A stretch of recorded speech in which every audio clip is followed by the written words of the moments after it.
Hello friends, my name is AJ and welcome to the 9th video of Carolina Analytics and Data Science's Introduction to Python for Data Science series. This video is going to be a really exciting one. In videos 1 through 8, we talked about setting up our environment and then talking about the basics of programming with Python. However, in this video is when we're actually going to be starting to look at tables and working with a package known as Pandas, which is very, very powerful and foundational to all data science that we attempt to do in Python. So without further ado, let's get started. All right, everyone, so here I have a notebook again with my different headers for what we're going to be talking about in today's video. Now, the first thing that I want to talk about is more of a conceptual thing, and then we'll be moving into more of the actual application stuff. However, today we're going to be using what is known as pandas. Now, pandas isn't referring to the actual like a panda bear, but rather it is actually a package. Now, what is a package? Well, a package in Python, so packages contain code and functions written by other people, okay? Packages contain code and functions written by other people. So what people do, and there are many different programming languages out there, and many programmers who work in those different programming languages.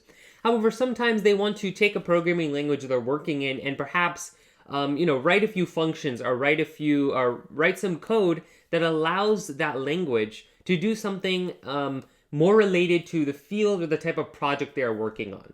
All right. So, for example, if you're working on in Swift, for example, which is a programming language for iOS development, and let's say you needed to get some data out from a web page, which you might not usually do in that language. Well, what somebody might do is they might write some functions to actually do that. And then what they'll do is they'll take the code that they wrote and basically publish it to the web and let it add to all the other packages that exist. And then other programmers who encounter that similar type of problem can then take that package, import it into their own program, and use the code that is contained within that package. And essentially, Pandas is one of these packages. It is one of the most widely used Python packages, and it is specifically built for data science. And it works really well with other packages, which you might talk about in the future, such as matplotlib for making beautiful graphs and charts, as well as NumPy, which allows us to do a lot of mathematical stuff that we wouldn't normally be able to do in Python. So here, I will say that this allows us to do really powerful things. All right. Now, how do we actually get a package inside of our code? Well, the first thing we need to do is we need to install it. So we need to install a package. Now, installing a package, usually you need to use either terminal or command prompt on your computer to do this. And if you are on a Windows, it will be the app called command prompt. If you're on a Mac, it'll be called terminal. And what this is it's that program that you may have seen before, which is like a black screen, and then you have to type a bunch of code in there, and it might do something. And that's usually how we install packages. However, what is really nice about Jupyter is that we can actually install packages without having to worry at all about using the terminal or using the command prompt. We can actually do it directly from our notebook. And so I'm going to be showing you how to install that in a second. However, when you're installing a package, once you install it, you only have to install it once. You don't need to kind of go back and try and install it again every time you're trying to run your program. Okay, so the first step is going to be to install our package. And then step 2 here, this is actually going to be importing our package. Importing package. And what importing a package is, well, we installed this package into our Python 3 environment. However, now we need to make sure that our code here is importing all that stuff, basically everything that we installed. We're now going to be allowing ourselves to access it in our code. And to do that, we need to import it. Now, the framework for this is you need to use the import keyword. So if you remember, we've used many keywords now throughout the lessons. We used if, we have else, we have for, we have while, we have return, we have def for creating functions. all of these keywords are usually in green and are bold in default Jupyter. And you can see that when we use import, it does the same thing. All right. And so now when you're importing a package, what you want to do is you want to put the package name directly after import. And if you have the package installed, if you install it in step 1, which I will be showing you how to do in a second, then you are essentially going to be able to access it just as you would a variable name. So that's quite cool. And now often package names are quite long. So what programmers do, or Python programmers, is that they create an alias, or basically a shorter version that we can actually use to refer to our package name. So oftentimes you'll see the as keyword, which happens right after import package. And then you can make a more abbreviated name for this particular package so that you can refer to it a little bit easier later. Okay, for example, if I'm importing some long, so import, long package name here, then you might not want to type long package name here every time you want to access something. So I can say, for example, LPNH, long package name here, and then later in my code, I can just refer to that, and it's going to still think that I'm talking about this right over here. And so that is really, really useful. Now, another thing that we have is now that we have this package, we often need to run functions that people wrote inside of our package. And to do this, we can use pkg in this case, which is the alias that we created, and then dot. Here, I'm writing method. Methods, and you'll be learning about this. So actually what I'll do is I'll call this function, but there's a slight difference between function and methods. They are essentially practically the same thing, but functions and methods differ in where they're actually, where the function is written. For example, methods are like inside of actual objects that we create. Meanwhile, functions are just like how we wrote in the last video where we just had def and then we had the function name, then we did some stuff. So your function that you're actually going to be running has to be called by taking the package name and then dot function. So you remember if I wrote a function, so def my function, just like that, and what I want this function to do is I'll take an input A, and then I'm just going to print A. Okay, so I quickly wrote a function here. The way that I run my function is just to use my function. And then I can put, like, for example, test right here. And it's going to print out test. However, this is a function that I wrote in my own, own cell over here. But if I want to access a function that was written inside of the package, I need to, in front of the function name, I need to use pkg and then dot. And then what it's going to do is it's going to run the function that is actually from the package. All right. So now we have the basic framework on how to use, on kind of in understanding what a package is, right? And how to use it, how to interact with it. Now we're actually going to be working with this Pandas package, which is really, really useful for data science.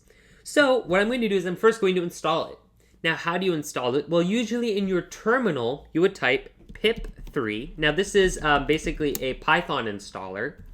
And then install, okay? And then pandas. That's all you'd usually have to run in your terminal. However, if you notice, if I run this here, it's not going to do anything. So what I need to do is in front of this, if I add an exclamation point, then what it's going to do is it's going to say, okay, everything after this I'm going to run in the terminal.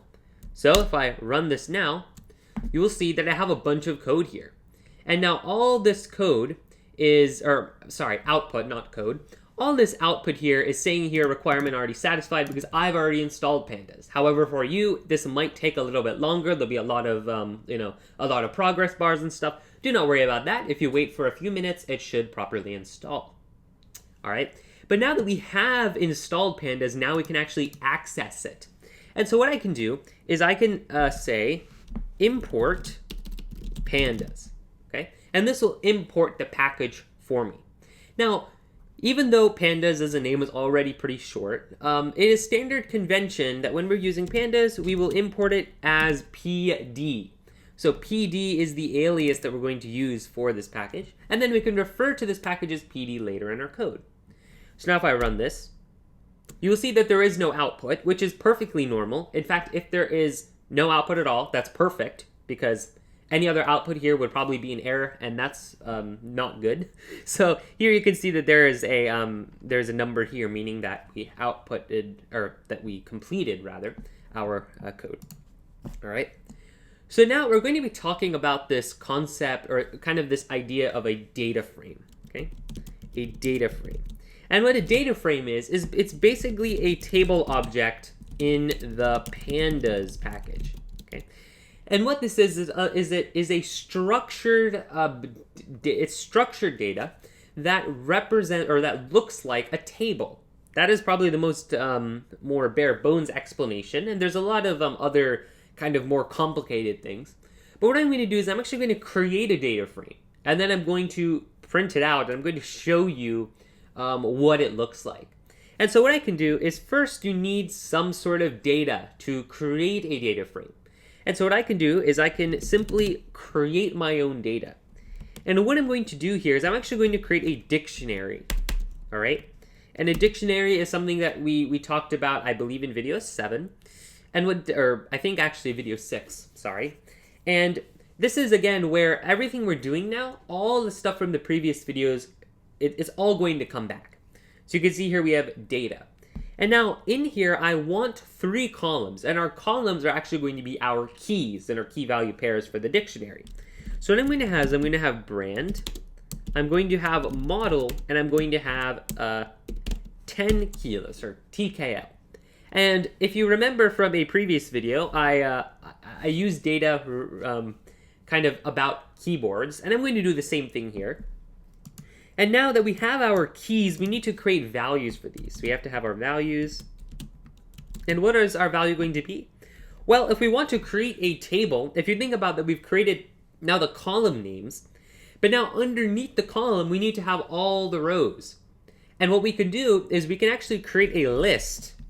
We can create a list and then put our values inside of this list for every row that we have. So I'm going to now add commas, because we need commas here. Whoops. All right. And now I can put in my brand. So let's say I have 2 Logitech keyboards. So Logitech, and then I have an Apple keyboard. Okay. And now over here, I can put, for example, the MX Keys keyboard. I can put a G915 keyboard, and I'll put this as the 10 keyless version. And then I can put in, for example, the Apple Magic keyboard.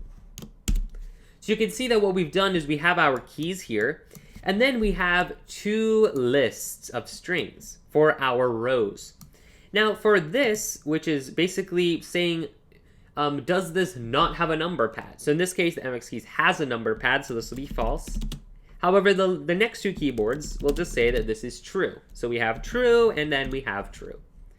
So this is our data in a basically a dictionary format. But now we want to use a data frame to actually take this data and turn it into a table that we can work with. And to do this, I can say PD, because again, we have to refer to PD now, or Pandas is PD. PD.DataFrame. And now if you notice that when we do this, this is actually capitalized. And the reason that's capitalized kind of goes back all the way to another video where I was talking about naming conventions. So capital, when we're referring to something that is capitalized, it's usually referring to creating some sort of object or a unique data type. In video 2, we talked about the string, integer, float, and boolean. Those are data types. However, you can actually create your own data types, and that's somewhat more complicated. And if you're taking a computer science class or an intro computer science class, you will learn all about that. However, for the sake of this series, at least in these first few videos, we will not be talking about that right away. Simply because, yes, you'll have to do it in the future, but understanding some of these things for data science specifically will be more useful. And also, it can get slightly more complicated and a little bit more, it might kind of lose some people. So we're going to stick with this here. And so I can say pd.dataframe, and then I have open and close parentheses. And now in here, I can input our data. And now if I run this, you will see that it outputs a table. Now I can save this to a variable, and I'll call this df. So it's another convention in Pandas to use df to refer to data frame. So I have df equals pd.dataframe data.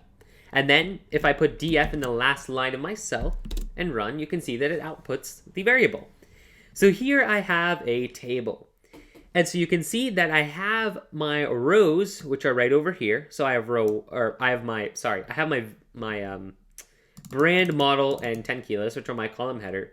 And then below that, I have my rows. I have row 0, because you can see here that we're, again, when we refer to ordering in code, we use the same logic with indexes starting at 0. So row 0, row 1, and row 2. Now, this column right over here with the numbers wasn't actually part of our original data.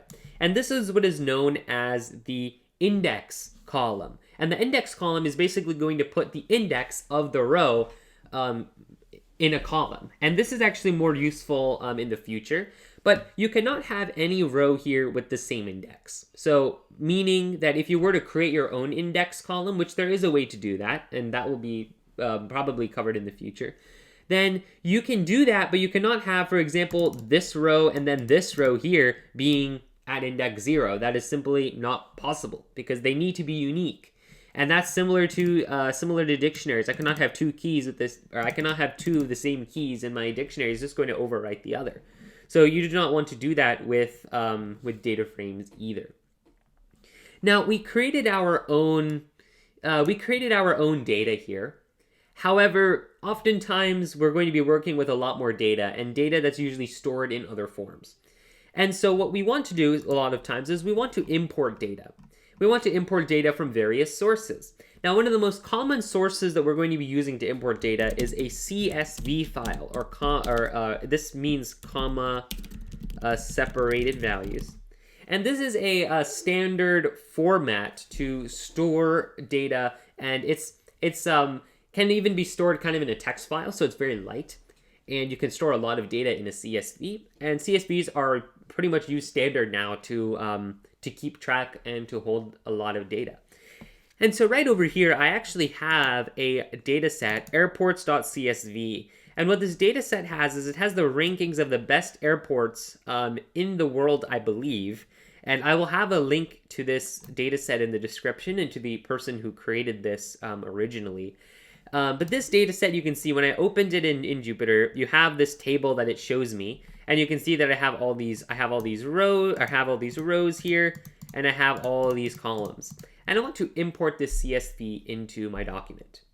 Now, again, a quick note here, a little bit of a side note. There's a very good website called Kaggle, or Kaggle, depending on how you pronounce it, and that particular website has a lot of free available data sets. So if you're ever wanting to practice whatever you're learning, you can go there and get some data set, and you'll be able to work on it or analyze it in some way. This data set actually came from there, and again, the link will be in the description to the data set. But this is an example of something that we can, or that we might want to import into our, notebook here. And so what I can do is I can say airport df, because this is the airport data frame. And now instead of doing pd.dataframe, I need to do pd.read_csv, because I'm reading a CSV file. And then if you put your CSV file in the same folder that your notebook is that you're working in, I can read this by putting here airports.airports.csv. And that is the name, as you can see over here, that is the name of the CSV file. All right. So now if I were to run this, it will take the data from the CSV file and put it into my data frame. Now there are a lot of rows in this data frame now. And so what I can do is I can use a specific function to show only the first 5 rows. So I can do airport_df.head and then open close parentheses and run that. And now you'll see that it's going to print out the first 5 rows of my data frame. Now this function does not modify the data frame in any way. It's only changing how they show it. So for example, if I were to comment out the .head part and run it, you can see that it still hides a lot of them so that the output doesn't go off the page. But a lot of Python programmers, a lot of data scientists might use the head function simply to get a very quick idea of the type of columns in their the type of columns in their data frame, or maybe some examples of the type of data that's stored in every row. All right. Now there's actually another function we can use, airportdf.info. And what info does is it kind of gives us some information about this data frame. So you can see here that we have 250 entries. So this tells us how many entries we have. It also tells us that we have 7 columns. It gives us the name of all of our columns. We have rank, airport, location, country, code, passengers, and year. And then it also tells us, again, the number of entries in each column, which is 250. And then you even have the data types. You can see that this is an integer. These are integers. Now here it says object. These are technically strings, but it's outputting these as objects. And so a lot of people will either use a combination of .head or .info when they're trying to explore the data that they're importing, or trying to get a better idea of how their data is structured. And when you're doing data science in the future, this is very, very important, because when you're working on very large, more complicated data sets, with column names that might not be as easy to read as this, right? This is very easy to understand, like airport, location, country. If you're working on a data set that is a little bit more complicated, using these functions will be really important to kind of get yourself familiar with the data that you're working with. All right, everyone, that is it for the introduction to Pandas video. What we talked about, we went over kind of the more conceptual side of things with packages, and then we worked with installing Pandas, importing it, and then we talked about creating data frames with 2 different data sources, one being a small table created by a dictionary that we made up here, and then down here we imported our own data using a CSV file. All right, everyone, thank you for watching. If you liked the video, feel free to like and subscribe for more content. Also, feel free to follow CADS on social media and join our Listerv to get the most up-to-date information on our organization. Thank you for watching, and see you all in the next one.